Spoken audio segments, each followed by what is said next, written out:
Hey guys, new episode में आपका स्वागत है। एपिसोड की स्टार्टिंग में दिखाया जाता है पुलिस ऑफिसर वैंग मिन वो लिंग यून और सुई को रोकते हुए कहती है, तुम लोग यहाँ पर लड़ाई झगड़ा कर रहे हो, इसीलिए तुम लोग ऐसे ही आसानी से घर नहीं जा सकते। मुझे तुम लोगों से पूछताछ करनी होगी, इसीलिए तुम लोगों को मेरे साथ ब्यूरो जाना होगा। उसकी बात को सुनते ही सुई उसके ऊपर चिल्लाते हुए कहती है, तब तो आपके मुंह से एक शब्द तक नहीं निकला था। जब वो इंसान मी फैंग को परेशान कर रहा था तब आप कहाँ थी? और जब हमने यहाँ पर सभी लोगों को बचाया तो अब आप हमें आई हैं अरेस्ट करने के लिए। क्या आपको नहीं लगता कि आप ये गलत कर रही हैं? तभी वो सर्जन कहते हैं, हाँ ये मैं जानता हूँ कि लिंग यून ने यहाँ पर मार पिटाई की, वो गलत किया, लेकिन उस लड़की को बचाने के लिए किया है लिंग यून ने ये सब। और किसी की जान बचाने के लिए किसी को मारना कोई गलत नहीं है और ये कानूनी अपराध भी नहीं है। मी फैंग कहती है, हाँ मैं भी रेडी हूँ बयान देने के लिए, क्योंकि ये सारी चीज़ें जो कुछ यहाँ हुआ था ये सब मेरी आंखों के सामने हुआ था, इसीलिए मैं रेडी हूँ।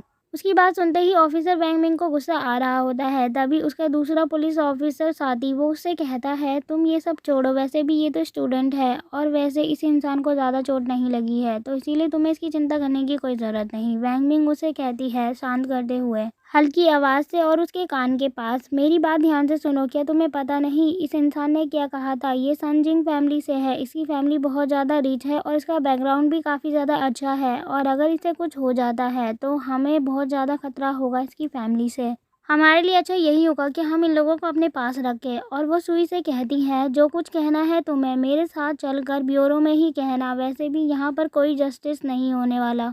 सुई तभी गुस्से से उससे कहती है, ठीक है फिर तुम आओ और मुझे पकड़ो, मैं डेफिनेटली तुम्हें बता सकती हूँ कि तुम्हें इसकी बात बहुत ज़्यादा पछतावा होगा। और इतना कहते ही वो गुस्से से उसे मारने के लिए आगे बढ़ रही होती है। तभी वो पीछे मुड़कर देखती है और वो कहती है, चलो ब्रदर लिंग यून मेरे साथ। वो उस पुलिस ऑफिसर को पिटवाने के लिए लिंग यून को बुला रही होती है और तभी जब वो पीछे देखती है उसे लिंग यून नहीं दिखाई देता। वो कहती है, लिंग यून कहाँ चला गया? तभी सुई अपने सामने देखती है, लिंग यून उस बूढ़े इंसान के पास होता है जिसे लिंग यून ने ठीक करा होता है। उस बूढ़े इंसान को होश आता है और वो लिंग यून से कहता है कि तुम्हारा नाम क्या है? लिंग यून कहता है, मेरा नाम लिंग यून है, अब आप जल्द ही ठीक हो जाएंगे, बस आपको रेस्ट करना होगा और थोड़ा सा ध्यान रखना होगा। लिंग यून से वो कहते हैं, थैंक यू, तुमने मेरी जान बचाई है। लिंग यून को उस इंसान से बात करते हुए देख वहाँ पर जो लोग मौजूद होते हैं वो कहते हैं, सच में लिंग यून तो काफ़ी ज़्यादा अच्छा है, उसने उस बूढ़े घायल इंसान को ठीक कर दिया और वो अब अपनी आंखें खोलकर लिंग यून से बात भी कर रहे हैं। वहीं दूसरी ओर दिखाया जाता है पुलिस ऑफिसर लिंग यून और सुई को पकड़ने की बात कर रहे होते हैं, जिसकी वजह से वहाँ पर मौजूद लोगों को गुस्सा आ जाता है और वो उनके ऊपर चिल्लाते हुए कहते हैं, इन सब में इनकी तो कोई गलती भी नहीं है, गलती तो उसकी है जो सन जिंग फैमिली से है, उसी ने ही लड़ाई झगड़ा शुरू किया था, तो इसीलिए आपको इन दोनों की बजाय उसे गिरफ्तार करना चाहिए, और वैसे भी हम गिरफ्तार नहीं करने देंगे लिंग यून को। लेकिन वो दूसरा पुलिस ऑफिसर वैंग मिंग को समझाते हुए कहता है, तुम्हें ये सब नहीं करना चाहिए। और तभी लिंग यून खड़ा होता है और वो सुई का हाथ पकड़ता है, उसे आगे की ओर करते हुए कहता है, तुम यहाँ पर रहकर अपना टाइम वेस्ट मत करो और इनसे बात मत करो, हमें डायरेक्टली यहाँ से चलना चाहिए, वैसे भी हमारी कोई गलती नहीं है। और इतना कहते ही वो वहाँ से सुई को अपने साथ हाथ पकड़ के ले जा रहा होता है।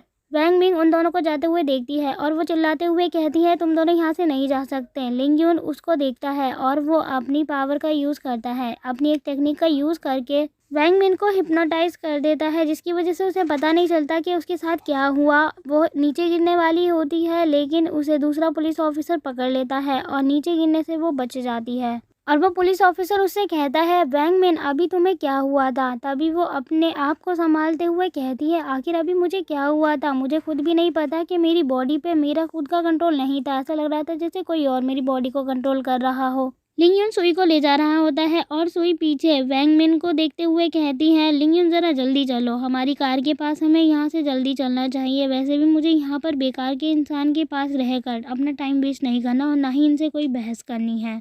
तभी वैंग मिन उस कार को देखती है और कार को देखते हुए सरप्राइज हो जाती है। वो कहती है, इनके पास तो इतनी ज़्यादा महंगी कार है, और वो नीचे गिर जाती है। वो कहती है, मैं ही एक नंबर की बेवकूफ़ निकली। इसके बाद हमें दिखाया जाता है बहुत सारे शॉपिंग बैग्स को, और वो सारी शॉपिंग सुई ने की होती है लिंग यून के साथ। सारे बैग्स को लिंग यून ने उठाया होता है, इसीलिए वो बहुत ज़्यादा थक गया होता है और वो रिलैक्स महसूस कर रहा होता है। अब सुई एक क्लॉथ को देखते हुए कहती है, ये कितना लंबा है, पता नहीं ये फिट आएगा भी या नहीं। तभी सुई को देखते हुए लिंग यून अपने मन में कहता है, सारे बैग्स तो इसने मुझसे ही उठवाए हैं, मैं इतना ज़्यादा थक गया हूँ लेकिन अभी तक इसने मेरा हाल चाल भी नहीं पूछा। बैग के अलावा जितने क्लोथ्स है वो भी मैंने उठाए, बस ये तो खाली शॉपिंग ही कर रही थी। सुई उससे कहती है तुम इतने ज़्यादा मोटे हो इसीलिए मैं शॉपिंग मॉल में तुम्हारे लिए कुछ भी सही से नहीं खरीद पाई जो तुम्हें फिट आ सके। तभी लिंगयुन कहता है तुम्हें उसकी चिंता करने की कोई ज़रूरत नहीं, वैसे भी मैं अपना वेट कम कर रहा हूँ और 2 महीने बाद मुझे फिर से दोबारा से क्लोथ खरीदने होंगे 150 पाउंड को इन्वेस्ट करके। तभी सुई उससे कहती है क्या सच में तुम अपना वेट लूज़ कर रहे हो? मुझे तो नहीं लगता कि तुम अपना वेट सच में लूज़ कर पाओगे और दोबारा से क्लोथ खरीदोगे, क्योंकि तुम्हारे पैसे भी तो बहुत ज़्यादा वेस्ट होंगे दोबारा खरीदोगे तो। मैं भी देखूंगी कि तुम कैसे अपना वेट लूज़ करते हो। और ये बोलते हुए वो अपना फेस घुमा लेती है। तभी लिंगयुन उसे देखता है और वो अपने मन में कहता है सच में इस पे तो मुझे बहुत गुस्सा आ रहा है, ये कितनी ज़्यादा नकचढ़ी गर्ल है। अचानक से सुई का फ़ोन बजने लग जाता है और उसके फ़ोन पर किसी की कॉल आ रही होती है। सुई उस फ़ोन को देखते हुए कहती है ओह नो, फिर से फ़ोन आ रहा है। फ़ोन पिकअप करते ही सुई कहती है चुआन तुमने मुझे कॉल क्यों की, मैंने तुम्हें मना नहीं किया है। तभी वो फ़ोन करके कहता है मैं कैजुअली तुम्हें फ़ोन नहीं करता, आज तो मैंने पहली बार ही दिन में फ़ोन करा है। अच्छा पहले ये बताओ तुम्हारा बर्थडे आ रहा है तो तुम्हें क्या चाहिए गिफ्ट में, क्योंकि मैंने तुम्हारे लिए बहुत सारे गिफ्ट खरीदे हैं। सुई उसके ऊपर गुस्सा करके कहती है वैसे भी तुम कुछ भी लेकर आओगे मुझे वो पसंद नहीं आएगा, तो इसीलिए तुम्हें गिफ्ट देने की कोई ज़रूरत नहीं।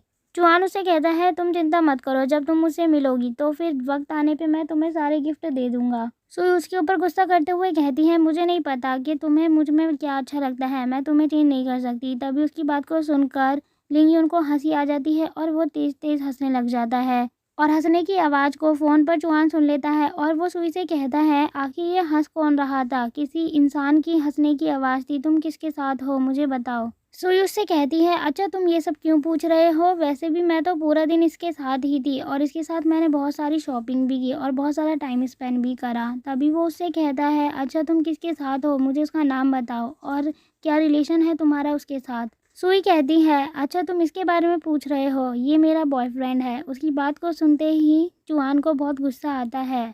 चुआन फ़ोन रख देता है और वो बहुत ज़्यादा दुखी हो जाता है। वो कहता है 2 साल से मैं सुई के पीछे था और इसका पहले से ही कोई बॉयफ्रेंड है, मुझे तो बिल्कुल भी विश्वास नहीं हो रहा, ऐसा कैसे कर सकती है वो।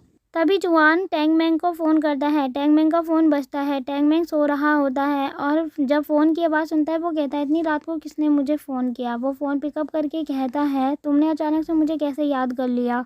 चुआन फ़ोन पर टैंगमैंग को सब कुछ बताता है और टैंगमैंग कहता है क्या कहा तुमने, सुई का कोई बॉयफ्रेंड है और तुम्हें उसके बारे में पता भी नहीं। चुआन तुम बिल्कुल भी चिंता मत करो, मैं उसका पता निकाल लूँगा कि कौन है सुई का बॉयफ्रेंड और उसे मार भी दूंगा अपने हाथों से। और दूसरी ओर दिखाया जाता है लिंगयुन कार में ही बैठा होता है और वो कहता है पता नहीं कौन मुझे बुरी तरीके से याद कर रहा है और गालियाँ दे रहा है, इतनी ज़्यादा छींक आ रही है मुझे। और इसके साथ ही एपिसोड यहीं ख़त्म होता है। थैंक्स फॉर वॉचिंग गाइस और कमेंट में बताएं आपको वीडियो कैसी लगी। अगर आप इसका नेक्स्ट एपिसोड देखना चाहते हैं तो वो आपको जल्द ही मिल जाएगा हमारे चैनल पर।